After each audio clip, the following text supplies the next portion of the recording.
Assalamu alaikum and welcome to the show Analyzed. I'm your host Sana Maqbool, and today's discussion in Analyzed will center around Pakistan's economic situation with regard to foreign investment in the country.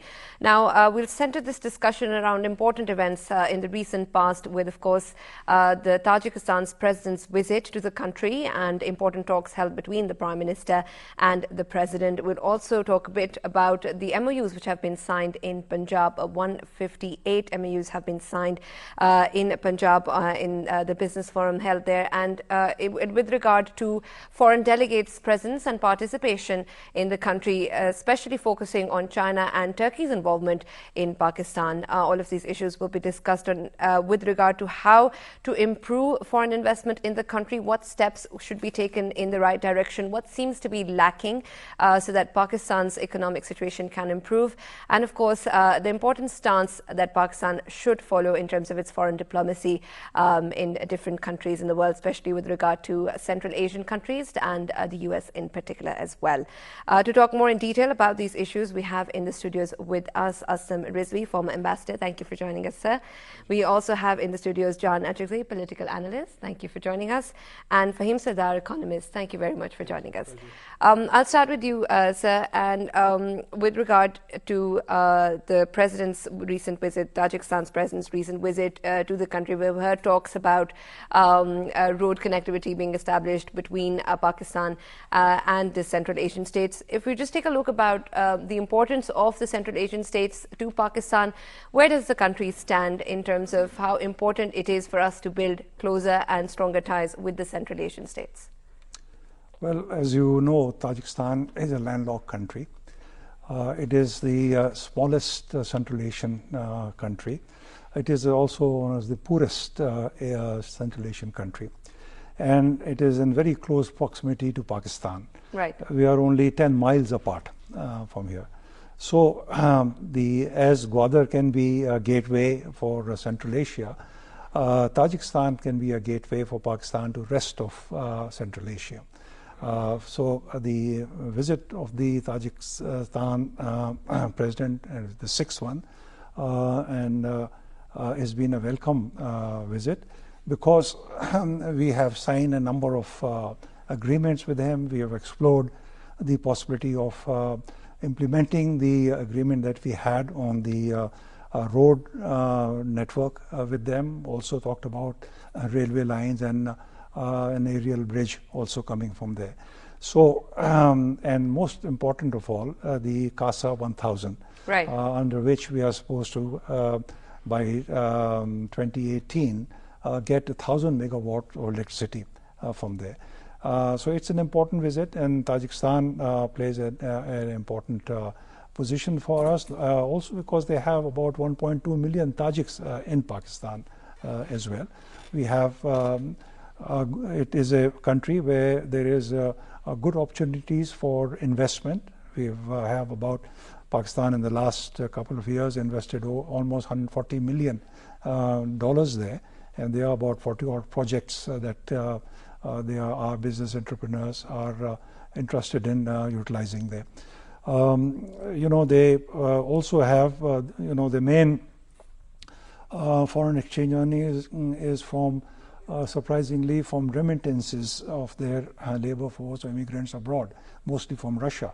But they have the largest aluminum industry in Central Asia and amongst in the world also. Right. Apart from that, they have a very fine quality of cotton. And, cotton, Pakistan textile industry is well advanced.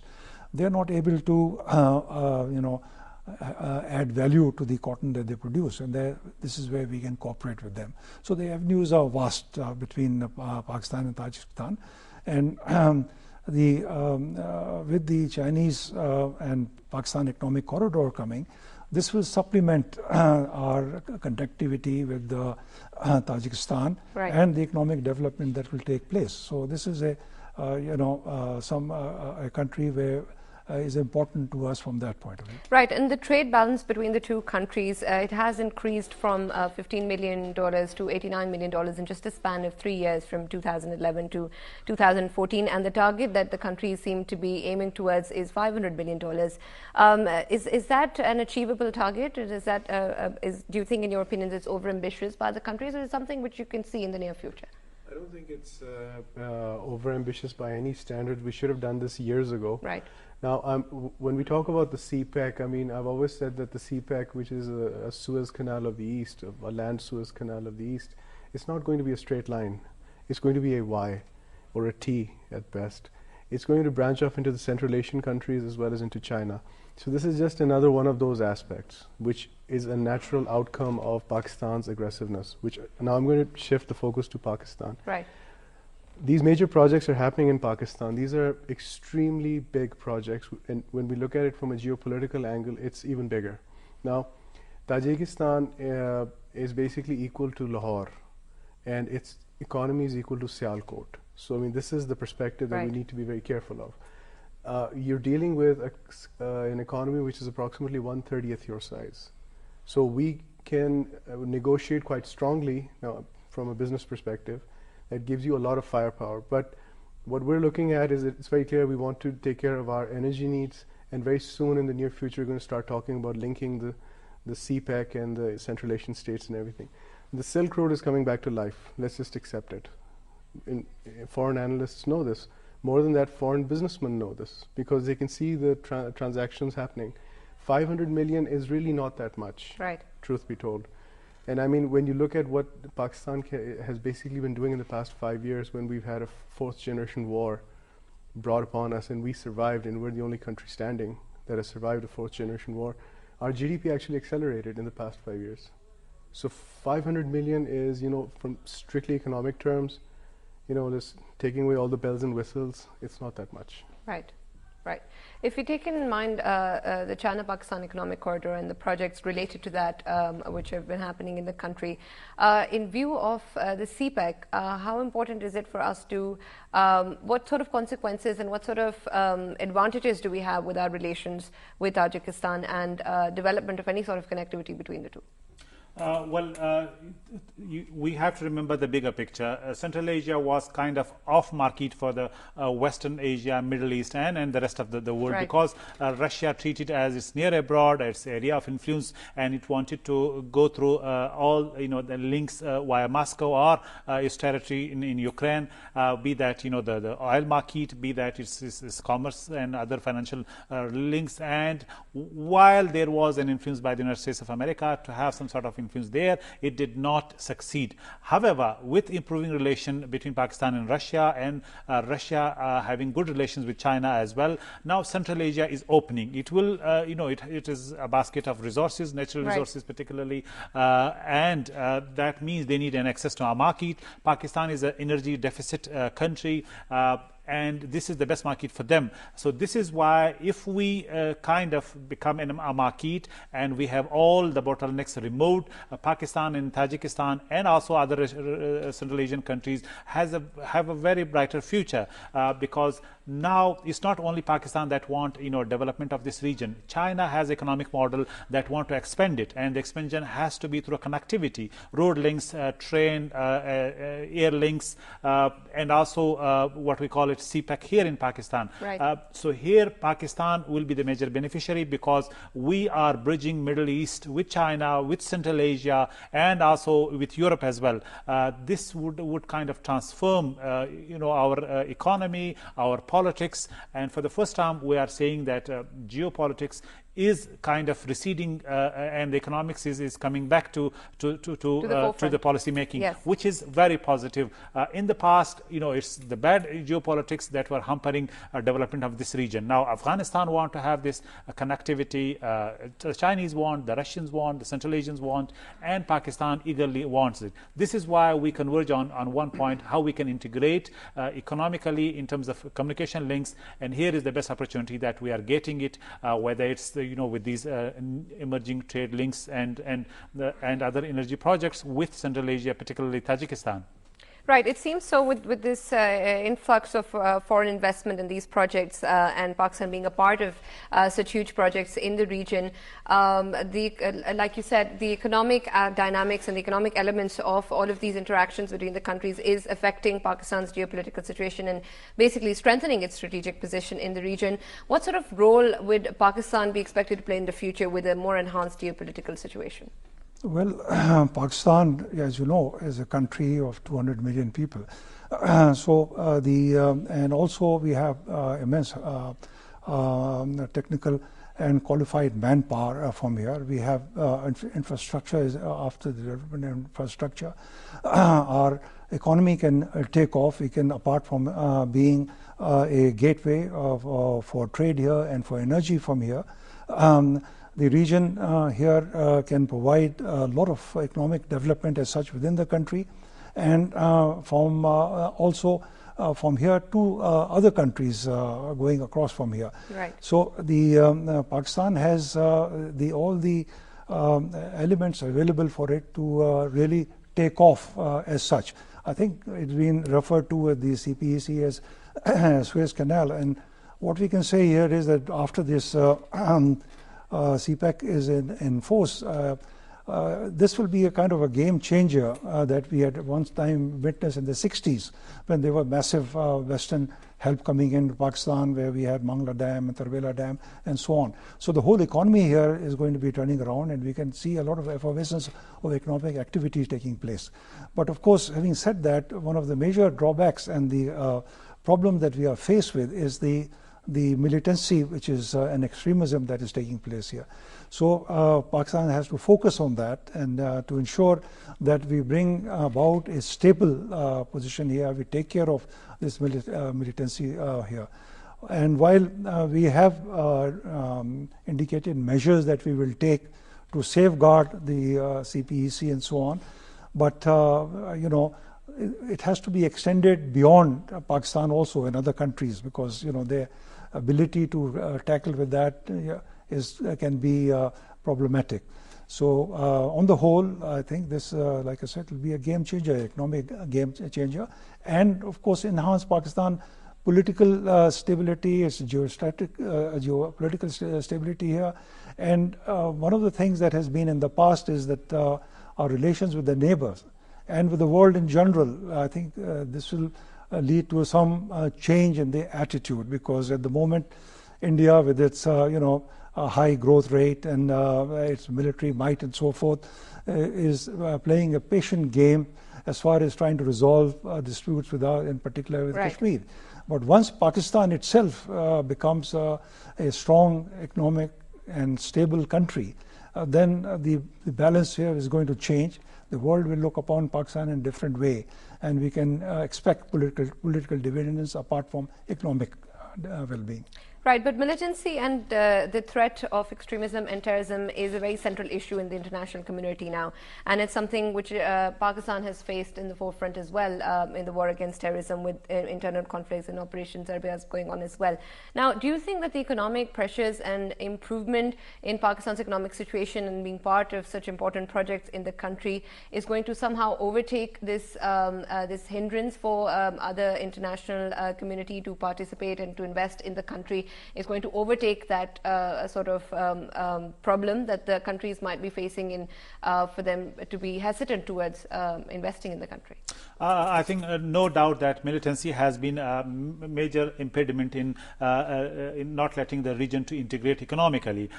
It has affected Pakistan. It has also battered Afghanistan, and we have seen Xinjiang province destabilized. That is part of China. But fortunately, now the whole region, be that China, Pakistan, Central Asia, and Russia, want to see the end of militancy, wrapped up this landscape that has been there for the last 30-40 years. Also, there is an interest strategic interest of the international community. They want to see some sort of stability here. They do not want to see this whole region in the flux. This is why I really believe that the sponsors who have been sponsoring this militant landscape for their strategic advantages would be less and less available for these militants. Yes, there are other causes as well, but it's this bunch of few people who have got these sponsors out there, and so that they have plausible deniability. I think now the resolve that has shown by Pakistan and by Russian and the Chinese, the three major important countries, and in Afghanistan, that is apart from all its problems, is now becoming a state with its institutions, though they are in a very early stage. Yet the resolve is there as well, that they want to resolve this issue as quickly as possible, because this is a region where you have got at least 1/4 of population of the world, and they have got huge energy needs, employment opportunity. They need employment opportunities to be created for them, and the political elite of this region are very much aware of. So I think we may not see the end of them as quickly as we wish, but the resolve is there, the commitment is there, the strategy is in place, and so far we have seen great work being done by Pakistan, where it was believed to have lost 40% of its writ once a couple of years ago, but today Pakistan has turned the corner on militancy. Right, and we have seen this close focus and a sort of a huge concentration of this investment in these economic projects centered around in the region, in Central Asia, and with Pakistan's closest neighbors, and with even in the business forum being held in Punjab, where mainly China and Turkey's investment was part of the entire program. But how far do you think that this concentration of regional economic cooperation between the countries is going to extend towards the West and towards US, and how to sort of attract foreign investment from there into Pakistan? Is this regional cooperation going to have an effect there as well? It's all about political economy. I mean, to study economics without politics or the military-industrial complex is an exercise in futility. Yes. It doesn't make any sense. Yes, of course, you're going to have an effect. I mean, even England, a country that was trying to write you off for God knows how many years, now suddenly they want to invest 120 million pounds in your project. So where did this come from? All of these things, at least from an economist, political economist perspective, these things come from the fact that those who were sponsoring proxies, they basically failed. They failed miserably. Now they're trying to come back into the game, because they've seen once you have shown your ability to have an economic and military face to a country, that's when things start to move. Now, everything is about economics. Now, we have to just step, I think, 10 paces back and look at the bigger picture here. America, it has an extremely unstable economy. It is going either here or there. It's swinging like a pendulum. It is not stable at all. The U.S. Federal Reserve cannot raise interest rates. They've been lying to the people. They've been saying this for so long. If they raise interest rates, the results will be cataclysmic. Now, why am I bringing this up? Because in the largest scheme of things, China is number 2 on the economics platform. If it sees one of its partners or let's say one of its trading partners, one of its biggest trading partners, unstable, it has to build new markets. It has to stabilize itself, especially near to home. CPEC is, frankly speaking, is just a road. It's just an outlet. Right. But unfortunately, due to the various other reasons, it becomes a geopolitical issue. But it has massive implications. And you see, in economics, there's the Say's law: build and people will come. Okay, people do not have faith in things. People need to see things happen. The first time that we saw this thing, at least in business, happen was when the Chinese came in, and they actually put, pen to paper. They said, we are going to invest $40+ billion, and frankly, the spillover is much more than we can imagine. Right. All of a sudden, you see these countries now they want to show their softer face. They want to be part of because they also want to be part of the winning side. Economics is not about being on the part of the losing side. You cannot do economics if you keep betting on the bad horse. You have to bet on the horse that just won a race, because most probably the next race it's going to win again. And when you show that military-industrial complex coming up, which Pakistan has done very quietly but very efficiently, according to my research, it does engender that confidence in others. Now, they want to be part of that game. But truth is, do you need them? I mean, you actually don't, because you already have so much coming in from China that will be difficult to digest. Right, but despite that, in Prime Minister's recent visit to the United States, there has been, he has shown a keen interest in Pakistani products going into U.S. markets and to enhance bilateral ties with the U.S. in terms of its economics and trade.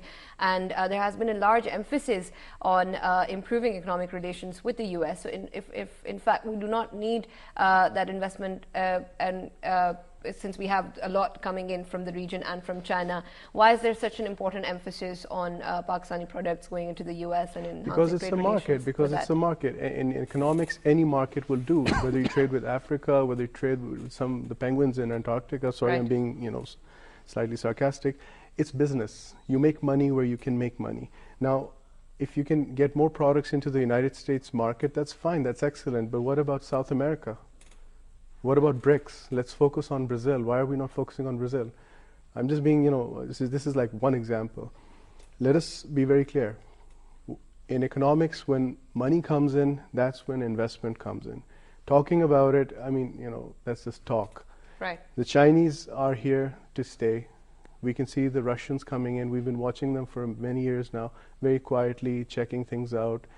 To a certain degree, I think even the Germans are checking it out like they habitually do. But what I'm trying to emphasize here is you don't say no to business. You don't say no to an economic prospect. If you can sell to Fiji, fine, do it. But let's not forget the fact, if it's not going to happen, let's just talk. Right. Right. We'll continue. Yes, please. I just want to add, I mean, yes, he eloquently, my colleague, explained. What is important is that, the West, particularly European Union and America, they are in recession. And though they are saying that, okay, technically they are over, but the demand is not yet there. Absolutely. And the world economy is as sluggish as we can think of. What all we can expect is some sort of saying their barriers, bringing down the protectionist policy, particularly giving access to our products, in this case textile, as they have treated Bangladeshi products as well. But we need to remember that gone are the good old days of the West. Their miracle is kind of the shine is out there now. The West, the Chinese model is very interesting. They've got huge cash, huge. I mean, it's trillions of dollars, and they simply do not invest. What they do, they lend to their own companies, and then the companies go out and then they invest in other countries, and that bring opportunities and create win-win situation. Yes, they are trying to build a consumer market, to have a domestic demand as well, and to reduce their dependency on an export, or also their to kind of balance their export-led economic fundamentals. Our economy comes in. I mean, now the labor cost in China is rising up. They need a powerhouse, they need an industrial base, they need a cheaper labor, and here Pakistan comes in. If we succeed somehow to convince the Chinese that their low end of the industries are cheaper in Pakistan than say in south part of China, then it's a win-win situation. We would have millions of jobs created through these cheap producing industries that the Chinese have today. Because remember, once the capitalism takes place, the living standard of labor also increases. With that, you have got increased wages, and that drives the competitiveness of the industry, and the cost of doing business rises up. Here, the cheap labor of Pakistan comes in our market comes in. This is why this is a future for us that we need to work on. That will create huge opportunities. With that investment, we simply can turn around and can cater to the huge population's need in terms of creating opportunities, in terms of jobs for them. Right. We'll continue our discussion after a short break. Stay with us.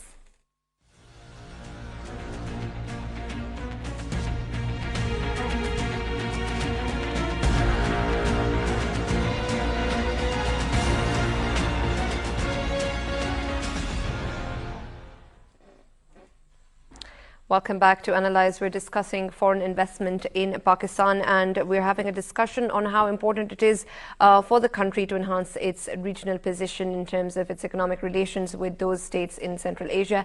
And of course, China plays an important role in this aspect. We're talking about the importance of CPEC before the break, and we were talking about how this is going to enhance job opportunities, like you said, in Pakistan with China investing in industries. It seems as if Pakistan is going in the right direction towards improving its economic situation in the region. But how soon can we see these effects trickle down to the common man, because their problems seem to be there just as they were before? Okay, may I just quickly add to what was said earlier regarding the investment which is now being coming into Pakistan, be it from Turkey, be it from China, be it from other countries. I think there are two basic reasons for that. One is, of course, the Zarbullah's action, which has been ongoing and has been very successful. And the second thing has been the Chinese investment. 46 billion is acting as a catalyst for them to others to come. For this reason, also you see that there is a move from the West for trying to improve upon the CASA 1000 in particular. As you see, the World Bank is there, US aid is there, there is the British and the Australians also are contributing to that, apart from the Asia Development Bank and Islamic Bank. So the fact that there will be the CPEC coming from here, and this will then make it possible for the West also to approach Central Asia, and they're looking for their markets as well. And as far as Pakistan is concerned, one of the things I like to mention about Tajikistan is that, although it's one of the poorest country in the region, but it has the highest literacy rate, 99.5%. And it's the educated people, they are the ones who go in mostly to Russia and other places, and they are the foreign exchange earning for them from there. Now, the offshoot of the CPEC in Pakistan and this investment would be that you will have industrial zones all over the places from there. They will be, the whole region is going to start developing, economically start developing also. And importantly, the education will also need to have a boost. I was watching the other day the Chinese person in charge of the lady of the CPEC investment in Pakistan. And she highlighted the fact that it is not the Chinese workers who will come in Pakistan and will do the work. It will be a partnership. They would like to train Pakistanis from here, provide them employment and so on. So to your question, yes, this will take time, but it will trickle down certainly. And I think within a short period of, let's say, 3 to 5 years, you can start seeing the involvement of more and more Pakistanis towards the development of the CPEC. And eventually, of course, when the economic development takes place, the trickle-down benefits will go down to the common people as well. And not only to Pakistan and coming in from China all the way here, but countries across from here in the whole region, you can expect that to be happening in Middle East and Africa. This effect will downflow there. Right. One of the problems initially that we highlighted in this entire process is, of course, the problem of militancy terrorism. In your opinion, what other aspects do you think Pakistan needs to focus on in terms of improving its foreign investment in the country? We've seen a lot of improvements and we've seen steps in the right direction. But really, what problems do we also face? I think the cost of business in Pakistan is still high. We need to do streamlining, giving licenses, permission. So if you want to set up an industry, you have to go through the Patwari system, through bureaucratic, and that is so costly and it takes ages. Right. That is one thing that we need to work against. Second thing is the property rights, the contractual obligations need to be implemented. That's, here we are talking about reforms in our judicial system, so that any financial transaction that is based on contract, if goes into any dispute, that is resolved amicably through the courts, just like in other countries. That is one big area. So the companies who have got some dispute with somebody would be waiting for ages to have a decision. That is very important that we focus on that. The third most important thing is that we have the vision, but we don't follow through. What it means is that you need to make sure that there is a system of accountability. Whatever capacity you have to turn around a project from the scratch, you need to have accountability if there is a failure on somebody's part. For example, if the Chinese want to have investment, they offer you $1 billion, and they will not put the cash on your table. You have to have come up with a project, and that means conceptualizing, planning, and implementation. At every stage, you need to make sure that it is followed through and according to the original terms of the contract. Here we are lacking. Our bureaucracy does not have that much capacity where they can absorb, say, $10 billion a year. We can turn around $1 billion a year, and then the rest of the money simply go back. This is another area that is a weak area, because the Chinese want to put in $46 billion maybe in 2 years' time, but we simply cannot. I mean, most probably it will take for us 10 years to consume that money. That is another area that we need to work on. And also one more important thing, we have got hundreds of departments.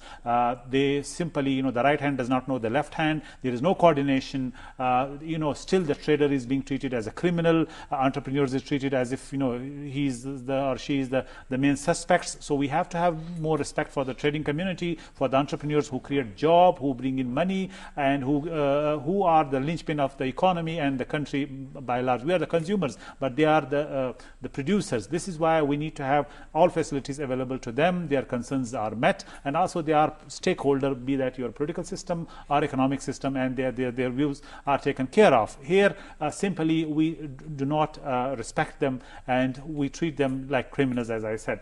And also, the last but not the least, the political government's commitment, how they make sure that the embassies around the world, that our commerce, planning, all the departments that cater to investment, finances, economy, geared to one goal, and there's a huge coordination, not competing against each other's. Just we have seen some examples here, but working for this goal that we want to turn and unlock this potential that is coming our way. It's a lifetime opportunity for this country, and we do not want to miss it. This is why the leadership's vision, and it has to be followed through, are the key element in every implementation of the whatever decisions we are making. But these, of course, are problems that have been existing since the past few decades, and they've been there for a while now, and they're not unknown to the governments or the people, and these are something that we're definitely facing. But really what it boils down to at the end of the day is implementation, because you have the solutions in theory, but really there's no practice. But how do you ensure implementation of the solutions? Authority with responsibility. What that means, accountability as well. If I'm tasked with some responsibility, there should be a mechanism for accountability. I mean, how you run a private organization. If you've been the head of that organization, you simply establish a system, and that means, okay, here is the goal, that's who is going to achieve that in what time frame, and here is the responsibility and the accountability if somebody fails. That is how we need to run this country. This is why why private entities are so successful, because they make sure that there is a system of accountability if there is a failure. So we need to make sure that whoever gets the perks and privileges also be held responsible for any failure. I think we're all human beings. We have common sense, and we understand it's not a rocket science. Right. I mean, fix the responsibility if there is a failure on part of anybody. Right. And what do you think, Mr. Faheem, seems to be lacking in terms of Pakistan's policy towards different countries and to attract their foreign investment? One thing that you pointed out before was there are markets which are still untapped, and we could focus on South America and Brazil and different regions. What other areas can the country focus on? There are operational issues, there are political issues, and I totally agree with the gentleman, as they've very rightly pointed out, that these are the issues. But there's one crime Pakistan commits again and again, for which even I will not forgive Pakistan. That is presentation. We are the worst presenters on earth. You can go to any country on earth, and they have got the most mediocre of infrastructures, and they're going to talk about it like, oh my God, we've got the best ski slopes on earth, we've got the this, we've got the that. In only 5 facts, we can establish the fact that we are horrible presenters. We've got one of the best skilled HR resources on earth. We've got oil. We've got low costs. We've got gold. We've got expertise. We've got a strong military, and believe me, that counts for quite a bit. And we talk about our country as if, okay, we're just trying. Who are we kidding? I mean, come on. We've done so much. Let's present ourselves properly. Right. Try investing in Russia. Try investing in Russia. You cannot move an inch without having someone help you. And I don't want to get into that, okay? In Pakistan, you give foreign investors such wonderful terms. Let's look at facts.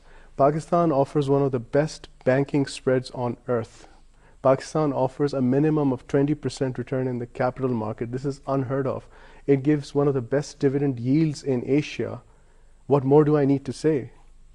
So we don't present these things. The private sector on its own is trying to present these things, and as has been said, that it does produce results because there is accountability. If you don't adapt, you will die. It's very simple. If you don't produce results, you will go under. There is no grant that's going to come in from the exchequer to save you. You have to be sharp, you have to be good. And in the private sector, you've got organizations that are becoming multinationals, frankly speaking, and we don't even talk about that. What I simply cannot understand is when we want foreign investment, why do we give such bad presentations about our country? Our homicide rate is actually better than India. We don't talk about it. In India, their infrastructure is absolutely pitiful. Our infrastructure is superior to theirs. We don't talk about it. And I have to bring this up now because this thing is affecting us. We have one of the best banking structures on earth. We've got one of the best laws on earth. We actually do enforce them in certain areas. Yes, in certain areas we need to really pull up our socks. And once again, it's like a circular reference. We need to really do something about our presentation. If you want, let's say, the Brazilians to come here and invest, they've got some spare cash. You want the Japanese to invest some more. Start telling them the truth about your country. Start telling them the truth about how tolerant you are. We are one of the most tolerant countries on earth. I have statistical evidence, and I checked this up. We are a very tolerant country. Now, this is like a buzzword these days. Right. Oh, you're not tolerant. But says who? We are a very tolerant country, but we don't talk about it. Right. I recently brought together 48 facts of Pakistan. They are mind-blowing. And other countries, no matter how hard they try, they cannot come up with a list of 48 facts of amazing stuff happening in this country. And I don't want to get into that right now. But what I'm saying is, yes, there are operational issues. There are things. You have lots of laws. You've got overlapping laws. You've got the provincial and the federal taxation sort of at loggerheads with each other. With unfortunate, there's a gray area. Fine, these things need to be resolved. But above all of this, we need to have a good presentation of the country, which is actually the truth. I keep asking people, what's south of Karachi? And people are like, we don't know. I said, Antarctica is south of Karachi. That's the open space you have. Absolutely. I just like to quickly add on that. While these factors are very, very important, no doubt, the people who want to invest. But I think 2 major things on which we have to overcome: security, absolutely, and the second one is energy. Until these 2 factors are, taken care of, the investment, foreign direct investment, is likely to come slow. I'm reminded about a time I had gone to Japan in the 1990s, and trying to get them to invest in Pakistan and Gwadar port in particular site from there. And in my meeting with my counterpart there, they said, Mr. Rizvi, when we in Japan, when we go out today outside the house, we know they will come back safe and sound. But in your country, when there are these things happening, no Japanese wants to take a risk. True. But as luck would have it, the Saracen attack on their subway took place at the same time. So it is something which is for everyone. Right. So this is one of the hindering factors, and we are working on that. Security, we are trying to get a hold on, and energy too. I think it's a matter of 2 or 3 years, and we should be sufficient for that. And we look forward after that for greater direct investment. People can see, all the things that you mentioned. The investors are not blind to that fact, but these two overriding factors perhaps hold them back. Right. Last comments. Where do you see Pakistan in the next 5 years? I agree with my colleague. We need to showcase our country in a better manner. Right. That's the role of able diplomats like him is very important, Rizvi Saab. So far, we have not seen the narrative being built there. Even during the important visits, like Prime Minister visiting Washington, our European capitals, our army chief visiting them, I did not see any particular article, describing our position and telling our story. This is one thing that we are lacking. Second important thing is that at the moment it's all about bad news, that has marred our image abroad. Now again we have worked so hard for this eradicating militancy, and we are successful this come far. We are not selling it. That should improve our image abroad very positively. That's again our role, being a stakeholder, political parties, governments, diplomats, everybody should work to this goal. And the third most important thing is that we need to work, and that does not need any rocket science. We need to implement all the fine prints of whatever we agree to. So far implementation is lacking. If we have that within our grasp, then I think Pakistan would have turned around its economy in a more better way. Right, Mr. Faheem. Last comments. Last comments. Always hopeful. We've done some good stuff. I'll just repeat myself. In security, I just couldn't agree with you more, Ambassador Saab. And I'll just present something in that. I'll just take your words and I'll present it in a way. We have combated one of the most ruthless insurgencies on earth, and we're at the tail end of it. We're working, as we were talking about CASA 1000. This is an example of what we're trying to do. So it's for Pakistan. May I just finally please. just make a comment? The Foreign Office and the government's policy is to have economic diplomacy, and all the missions abroad are focused on trying to promote economic and trade relations between the countries, and the ambassador's performance is assessed based on what they can deliver on that count. Right, absolutely. Thank you very much for joining us, Mr. Pleasure. Asim Rizvi, former ambassador, Faheem Sardar, economist, and Janet Chigzai, political analyst, for joining us, and of course talking in detail about Pakistan's economic situation in terms of foreign investment. And it seems as if Pakistan is going in the right direction and has a very strong geopolitical future in terms of its regional relations, along with Central Asian states and with China too, of course. But there, of course, seems to be a major problem with security and building a stronger and more positive image in the international community, where Pakistan definitely needs to work on. We'll keep talking about this in detail in future programs. Keep watching Analyzed. Thank you very much.